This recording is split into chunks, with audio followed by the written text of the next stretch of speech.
I find it a little difficult to say what the subject matter of this seminar is going to be, because it's too fundamental to give it a title. I'm going to talk about what there is. Now, the first thing, though, that we have to do is to get our perspectives with some background about the basic ideas which influence our everyday common sense, our fundamental notions about what life is about. Ideas of the world which are built into the very nature of the language we use, and of our ideas of logic and of what makes sense altogether. And these basic ideas I call myth, not using the word myth to mean simply something untrue,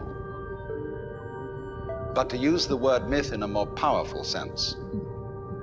A myth is an image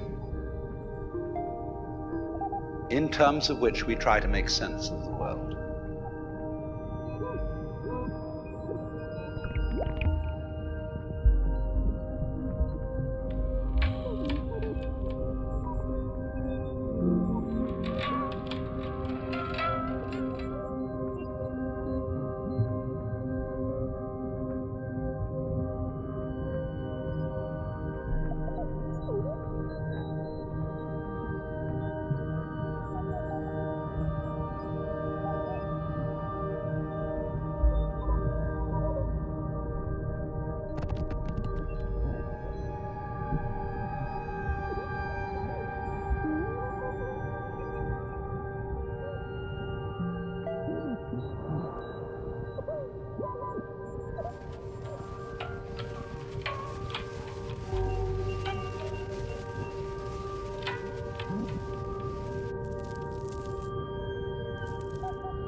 You, as a human being, you grow out of this physical universe in just exactly the same way that an apple grows off an apple tree.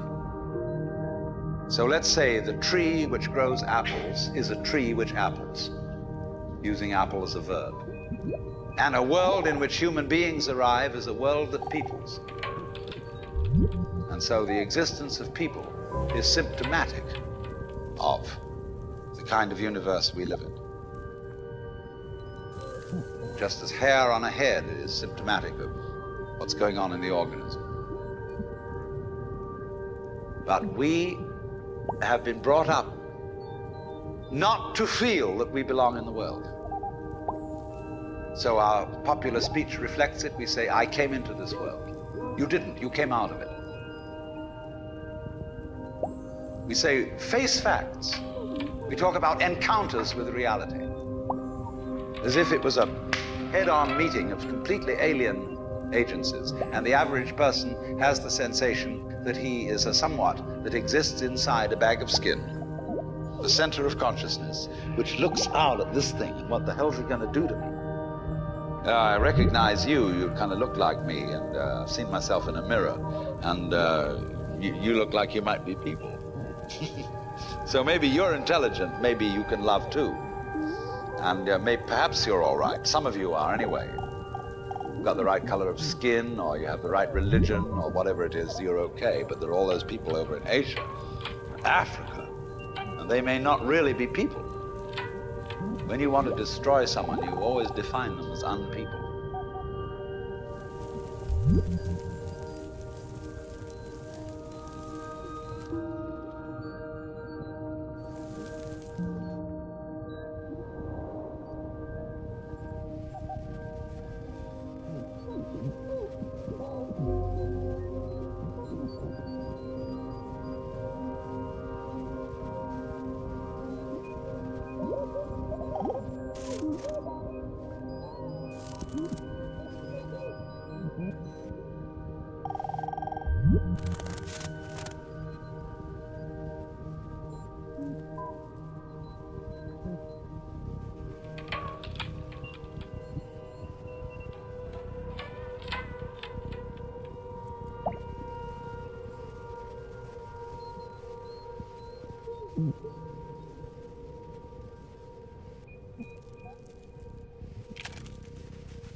We have this hostility to the external world because of the superstition, the myth, the absolutely unfounded theory that you yourself exist only inside your skin.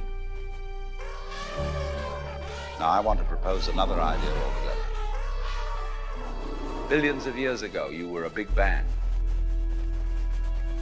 And now you're a complicated human being. But so we define ourselves as being only that. If you think that you are only inside your skin, you define yourself as one very complicated little curlicue, way out on the edge of that explosion, way out in space and way out in time. And then we cut ourselves off and don't feel that we're still the Big Bang. But you are. Depends how you define yourself. You are actually, if this is the way things started, if there was a Big Bang in the beginning, you're not something that is a result of the Big Bang. You're not something that is a sort of puppet on the end of the process. You are still the process. You are the Big Bang, the original force of the universe coming on as whoever you are. See, when I meet you, I see not just what you define yourself as, Mr. So-and-so, Miss So-and-so, Mrs. So-and-so. I see every one of you as the primordial energy of the universe coming on at me in this particular way. I know I'm that too. But we've learned to define ourselves as separate from it.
what I would call a kind of a basic problem we've got to go through first is to understand that there are no such things as things.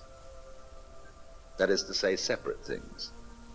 That is only a way of talking. And if you can understand this, you're going to have no further problems. I once asked a group of high school children, what do you mean by a thing? And first of all, they gave me all sorts of synonyms. They said it's an object, which is simply another word for a thing. It doesn't tell you anything about what you mean by a thing. And finally, a very smart girl who was in the group said a thing is a noun. And she was quite right. A noun isn't a part of nature, it's a part of speech. There are no nouns in the physical world. There are no separate things in the physical world either. See, the physical world is wiggly.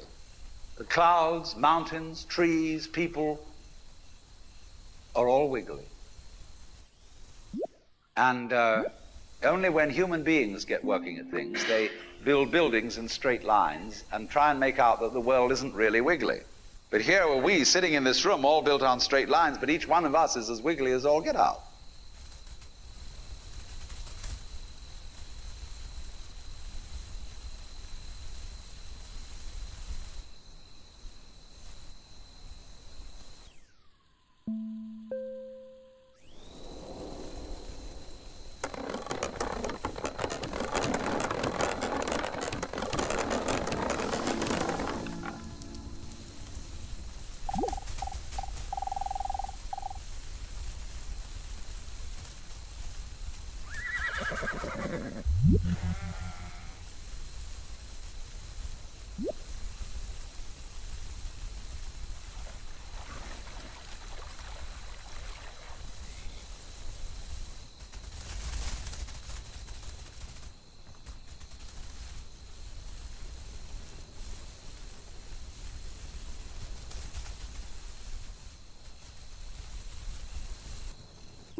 Now then,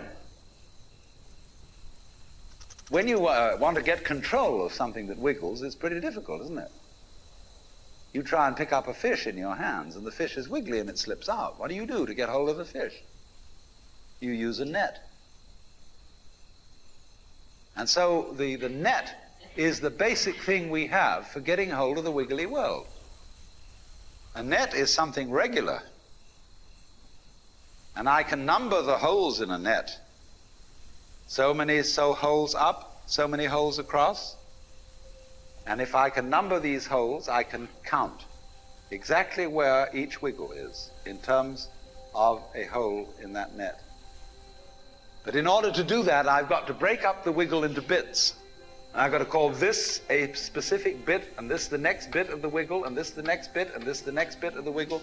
And so these bits are things which I mark out in order to talk about the wiggle, in order to measure it, and therefore in order to control it.